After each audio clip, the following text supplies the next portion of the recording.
স্কুলত ৱেইট কৰি বহি বহি থাকোঁতে অকণমান ভাবিলোঁ আমি ষ্ট'ৰৰ পৰা গৈ পেলাই অলপ শ্বপিং কৰি আহোঁগৈ বুলি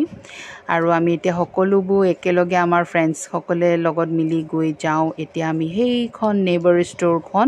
তাত আপুনি চব পাব নুডলছৰ পৰা ধৰি এভৰিথিং আপোনাক মই ভিতৰত গৈ দেখুৱাইছোঁ বাৰু এতিয়া লাবণ্য বোলে কিবা এটা কিনে তাই বোলে ডাইটিং কৰিব সেইকাৰণে তাই কিবা এটা কিনিব গৈ আছে তাই ওটছ কিনে নে কি জানো এয়া চাওক শ্বেম্পু ফেয়াৰনেছ ক্ৰীম নুডলছ আপুনি সকলো পেকেটিং বস্তু পাব ইয়াত আৰু আমাৰ ব্লগটো চাই থাকক তুমি কি কিনিবা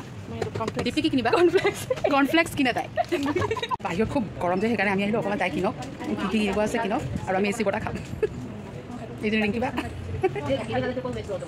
এচি বটা খাই ভাল লাগিছে ফাইনেলি এইখিনি তাই পূৰা চিলেক্ট কৰি ল'লে এয়া লৈ ল'ব পূৰা খাই পেলাই ডাইটিং কৰি নাই যাব শ্লিম ফিগাৰ ফাইনেলি তাই লৈ ল'লে এতিয়া বিল মাৰি আছে তাই বিল পে' কৰি আছে এইপিনে দীপ্তিও কি ল'লা তুমি পপকৰ্ণ তুমি পপকৰ্ণ খাই খুব ভাল পোৱা ন মোৰো ফেভৰেট হয় এইটো 2 মিনিটতে হৈ যোৱা এতিয়া লাডু ল'বা নেকি এই গম লাডুকে লৈ লোৱা আৰু শকত হৈ যাবা খাই পেলাই এইগৰাকী শ্লিম হ'ব বিচাৰিছে কি লৈছা অ'টছ লৈছা আৰু এইগৰাকী শকত হ'বলৈ এয়া লাডু লৈ আছে আৰু তুমি ৱেইট লছ কৰিবা এই ৱেইট গেইন কৰিব এই ৱেইট লছ ল'ব ইয়াৰিং কিবা হৈ গ'ল আহি আছে এতিয়া আমি কুলফি আৰু আইচক্ৰীম খাই আমি এতিয়া ৱেইট কৰিম ল'ৰা ছোৱালীকেইটাৰ কাৰণে আপোনালোকৰ যদি আমাৰ ব্লগটো ভাল লাগিলে লাইক কৰি দিব